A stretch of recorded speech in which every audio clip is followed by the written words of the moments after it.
안녕하세요. SK증권 이호석입니다. 오늘은 7월 29일 아침이고요. 제가 오전에 다른 일정이 있어서 조금 늦게 오늘 올리게 됐는데 FMC 리뷰를 그래도 좀 해야 되겠죠? 그래도 뭐 이렇게 큰 의미 없이 그런 게 지나갔지만 그래도 한번 뭐 쫄지 마 뭐 이렇게 말씀드렸었는데 한번 무슨 일이 있었는지 그냥 간단하게 말씀을 좀 드리고, 근데 사실 이제 제가 오늘 아침에 일어나서 보면서 FMC 회의 결과보다 더 재미롭고 흥미로웠던 것은 이건데요. 이게 뭔지 AMD와 관련이 좀 있는 건데, 이 내용을 마침 또 어제 제가 인포맥스 라이브에서 정희석 이사님과 같이 얘기를 했기 때문에 정희석 이사님께서 들려주셨던 이야기가 너무 재밌어서 영상을 좀 만들어 보도록 하겠습니다. 어, 제가 이제 어제도 말씀을 드렸던 부분이긴 한데, 이제 선진국은 좋아지는데 신흥국은 어떻게 되는 거냐? 요거는 뭐냐면요.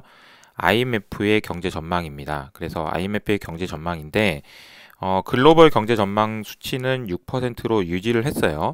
근데 흥미로운 부분은 선진국에 대한 전망치는 5.1에서 5.6으로 높인 반면에 신흥국 같은 경우는 6.7에서 6.3으로 낮아졌습니다. 다시 말하면 신흥국 경제 전망치는 안 좋아진 거고요. 선진국 경제 전망치는 올라간 겁니다. 여러 가지가 이유가 있겠지만 아마 백신의 영향이 계속 큰 것 같고요. 최근에 이제 동남아 지역에서의 그 델타 바이러스 변이가 확산되는 속도가 너무 무서울 정도로 좀 빨리 진행되고 있어서 걱정스럽기도 한데, 어쨌든 이런저런 이유, 사실상 뭐 근본적인 원인들이 뭐 많이 있겠지만 그런 이유들 때문에 신흥국은 경제가 안 좋아지고 선진국은 경제가 더 좋아질 것 같다라는 것이 IMF 경제 전망의 핵심입니다. 그러면 생각을 한번 해보자고요. 그러면은 우리가 생각해 보면 신흥국은 경제가 안 좋아지니 이제 여기는 부양을 좀 해야 될 것 같고, 여기는 선진국은 경제가 좋아지니 여기는 좀 긴축을 해야 될 것 같은데 웬걸 그런 분위기가 아니라는 거죠. 그래서 이제 제가 좀 화가 난다 이런 말씀을 좀 드렸는데, 한번 보시면 신흥국은 이미 금리 인상을 많이 시작했고요. 국내에서도 아마 10월 달 정도에는 금리 인상을 할 가능성이 높다라는 것이 시장의 컨센서스고, 그래서 상황에 따라서 한 번 더 인상할 수도 있는 거 아니냐 그런 얘기까지 지금 나오고 있는 상황입니다. 보시면 터키가 가장 먼저 시작했고요. 브라질, 러시아, 그리고 헝가리, 멕시코, 체코, 칠레까지 무려 한 7개 국가가 벌써 금리 인상을 시작했고요. 한국도 조만간 금리 인상을 시작할 것 같습니다. 다시 말씀드리면 신흥국은 지금 경제가 지금 안 좋아질 것 같아요. 부양을 해야 되지만 그게 아니고 반대로 금리 인상을 하고 있다라는 겁니다. 금리 인상을 하면은 경제 성장률 전망치가 이게 다시 반전하고 올라갈 수 있을까요? 물론 백신이 어떻게 되느냐에 따라서 또 변수들이 있겠지만 금리 인상을 한다라는 것은 긴축적인 요소가 있기 때문에 어쨌든 올라가려는 힘을 누르는 역할을 한다라는 것이 중요한 포인트고요. 또 하나는 제가 이제 다들 너무 하시는 거 아니냐 이렇게 표현을 했는데, 이게 무슨 말이냐면 이 그림은 GDP 대비 각국 중앙은행의 자산을 그린 그림입니다. 중앙은행이 쉽게 말하면은 니네 가진 GDP 대비 돈 얼마나 뿌렸어? 한번 솔직하게 얘기해봐. 이 질문에 대한 대답인 거죠. 근데 자세히 보시면 연준이 가장 덜하니까 연준은 36.6%고요. 22는 67.7%입니다. 그리고 BOJ는 얘네는 뭐 하는 건지 모르겠어요. 133%입니다. 자, 이게 하나 조금 더 이 부분 보시면 이게 이제 20이잖아요. 20인데 22가 원래는 이게 이제 좌측에 있으니까 여기 보시면 40%였는데 지금 70%까지. 그러니까 GDP의 30% 정도를 돈을 풀어 제낀 거예요. 그러니까 이제 제가 이렇게 말을 한 거죠. 이거 다들 이거 너무 하시는 거 아니에요, 이거? 이거 진짜 너무들 하시네, 정말. 이거 어떻게 하려고 그래요? 이런 말씀을 좀 제가 어제도 드렸던 겁니다. 또 다시 일로 들어가 볼까요? 다시. 자, 신흥국은 부양을 해야 될 또 모자를 판국에 금리를 올리고 있다. 선진국은 경제가 좋아진다고 하고 있는데 긴축은커녕 오히려 돈을 더 풀고 있다. 라는 말씀을 좀 드리고 있고, 22 지난주 회의 있었지만 전혀 돈을 줄일 생각은 없습니다. 연준, 자, 지금 시장의 생각은 무슨 뭐 스탠딩 레포가 돼서 뭐 테이퍼링을 뭐 조만간 할 것처럼 얘기를 했습니다만, 잘 생각해 보세요. 테이퍼링이라는 것은 여러 차례 강조했지만 푸는 돈의 양을 줄이는 거지 돈을 회수하겠거나 그런 생각이 있는 게 아니에요. 요게 올라가는 속도가 늘어나는 거지 줄어드는 건 아니라는 거예요. 돈은 더 푼다라는 겁니다. 여전히 부양입니다. 테이퍼링을 하더라도 연준은 부양을 하고 있는 겁니다. 그런데 아주 중요한 단어가 어제 이제 FOMC 회의를 한마디로 표현하면 저는 이렇게 표현을 했거든요. way to go. 발음이. 네. 갈 길이 멀다 이겁니다. 갈 길이 멀어. 아직도 뭔 갈 길이 그렇게 뭐냐. 이 질문에 대해서 그러니까 이런 이제 파월이 이런 얘기를 하면 사람들은 뭐 맨날 똑같은 얘기를 이렇게 반복하냐. 이게 좋아지고 있다며. 뭐 어떻게 된다는 거예요. 그래서 내가 좀 답답해서 요 그림을 하나 그려왔는데요. 코로나19 이후에 미국의 고용이 어떻게 되는지를 그냥 보자고요. 아니 무슨 뉴스 보고 뭐 몇만 명이 이번 달에 몇만 명이 그런 게 중요한 게 아니고 한번 보세요. 코로나 이전 2월 달입니다. 그리고 이제 4월 달이죠. 공포의 4월 달에 2천만 명이 감소하면서 총 고용 인구는 2,200만 명이 줄었습니다. 그러니까 2,200만 명이 이미 감소한 상황이에요. 그래서 우리는 지금 뭐 고용 지표가 20만 명이에요? 30만 명이에요? 50만 명? 우와 대박. 80만 명? 우와 대박. 이러고 있는 거잖아요. 지금 이거랑 이 그림이랑 비교를 해보세요.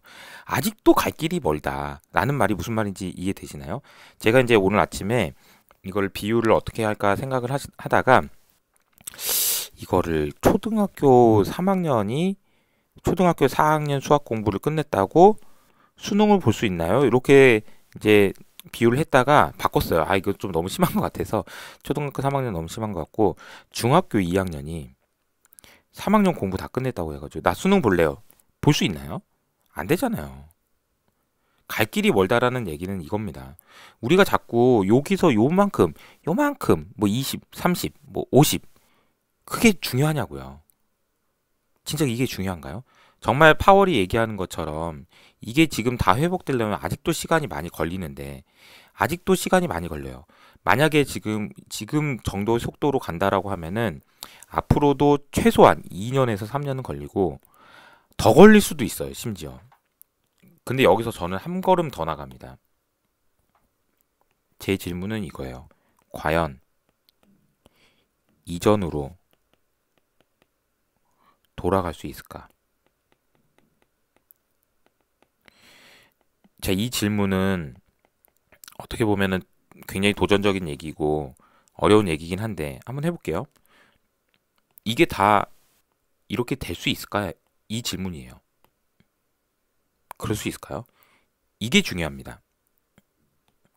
과거에 이 연준에서 이제 보고서를 쓴 건데요. 보시면은 1940년대부터 조사한 거니까 굉장히 많은 케이스를 조사를 한 거예요. 그래서 이게 심각한 금융위기, 심각한 위기, 심각하지만 짧았던 위기들을 전부 분석한 겁니다. 그래서 GDP가 어떤 식으로 움직였는지를 봤더니 대부분 다 이런 식으로 움직였어요. 그런데 놀랍게도 최근에 코로나 상황에서는 이런 식으로 회복됐다라는 겁니다. 이런 식으로. 진짜 빨리 회복된 거예요. 진짜 빨리 회복된 겁니다. 진짜 빨리 회복된 것의 이유를 이 논문에서는 이걸로 찾고 있거든요. 자, 이렇게 다른 위기 때는 그렇지 않았는데 이때는 이렇게 회복됐다는 겁니다. 자, 이게 뭐냐면은 노동의 생산성입니다. 노동 생산성이 왜 이렇게 올라갔지? 자, 이 질문에 대한 대답은 이겁니다. 자, 요거예요. 미국에서 일하는 사람 전체 근로시간입니다. 검정색이죠. 실질 생산량 분홍색입니다. 여기입니다. 그리고 빨간색은 노동 생산성입니다. 자, 왜 노동 생산성이 올랐는지를 이 그림으로 딱 설명할 수 있어요. 자, 보세요. 자, 전체 근로시간은 어떻게 됐나요? 코로나 이전에 비해서 아직도 여기 있습니다. 아직도 갈 길이 멀어요. 회복이 안 됐어. 아직도 일을 안 하는 사람이 많아. 그런데 놀랍게도 분홍색인 실질 생산량은 코로나 이전 수준을 다 회복해버렸습니다. 보이시죠? 네. 이미 다 회복했어요. 그러니까 어떻게 되죠? 생산성은 올라가는 거죠. 이게 보세요. 이 말을 한마디로 표현하면 어떻게 되냐? 이거 되게 그냥 간단해요. 자, 보세요. 사람을 안 뽑았는데 회사가 잘 돌아가. 잘. 이거예요, 이거. 자, 그러면 이 질문, 제가 아까 다시 질문으로 돌아갈게요. 과연 이전으로 돌아갈 수 있을까? 이 질문에 대해서 정말 진지하게 생각해 봐야 될 정도인 거예요. 그러니까 우리가 지금 우리가 자꾸 인플레이션만 얘기하니까 마치 빨리 연준이 뭐라도 안 하면 큰일 날 것처럼 얘기하지만 반대쪽에 있는 고용을 얘기하면요. 이건 반대로 연준이 어떻게 행동하면 또 큰일 나는 겁니다. 아예 이전으로 돌아갈 수도 없을 수도 있어요. 이런 문제가 구조적인 문제가 있다라는 것을 이해를 하셔야 연준의 상황을 이해하실 수가 있다라는 말씀을 좀 드리겠습니다. 그래서 저는 우리가 호키시하다라는 말을 자주 하는데 제가 이제 자주 그림을 그리는데 이거 보세요. 여기가 호키시한 거라고 생각합시다. 이게 매파예요. 여기는 도비시한 거예요. 이게 이제 비둘기입니다. 어떤 것이 비둘기고 어떤 것이 매파냐라는 질문에 대해서 자, 금리 인상을 하면은 매파겠죠. 그죠? 금리 인하를 하면은 비둘기고 그리고 뭐 양적 완화를 더하면 비둘기겠네. 양적 완화를 줄이면은 매파겠네. 과연 그럴까요? 이 매파냐 비둘기파냐의 기준은요. 잘 생각을 해보셔야 되는 게 자, 여기가 지금 시장의 미스터 마켓의 생각입니다. 미스터 마켓. 오랜만에.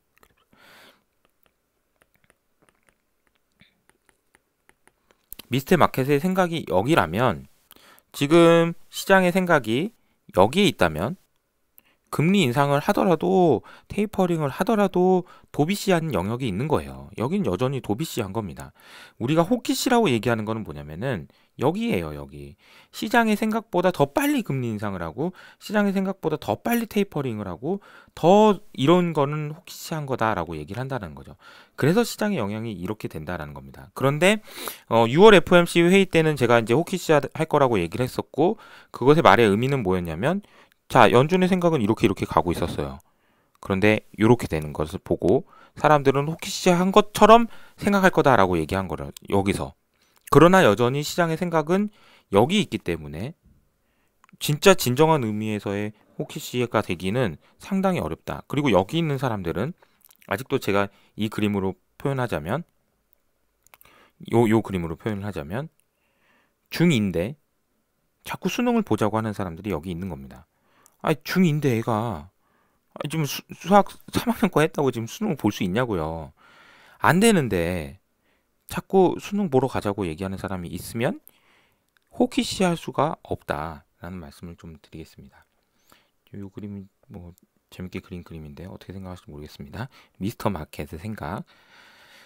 자, 그리고 이제 FOMC보다 더 재밌고 흥미로웠던 사실 요거 하나 설명드리고 마무리하도록 하겠습니다. 이 정희석 이사님인데 정희석 이사님 진짜 너무 잘생기시고 바바리안 리서치에 저도 너무 이 부분의 리서치는 와 진짜 한마디로 표현하면 이겁니다. 찐.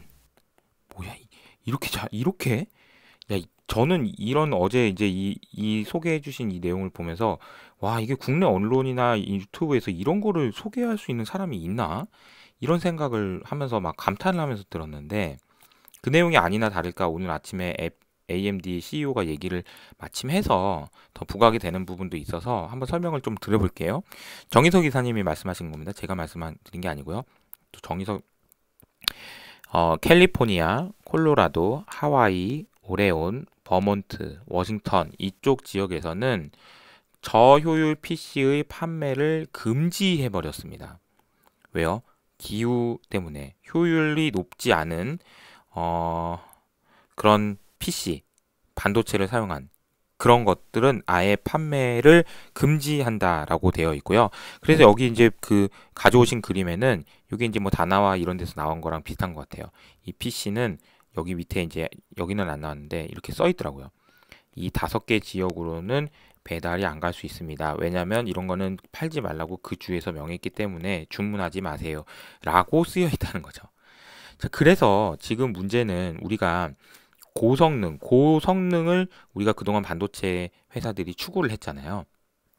근데 저효율이어도 전기를 많이 잡아먹어도 성능이 좋으면은 샀단 말이에요. 그리고 팔 수 있었단 말이에요. 그러니까 이제 만드는 사람 입장에서는 야 고성능 이런 쪽으로 포커스가 맞춰질 수밖에 없었는데 어제 문제는 저효율, 그러니까 저효율이 아니고 이제 효율이 높은 것.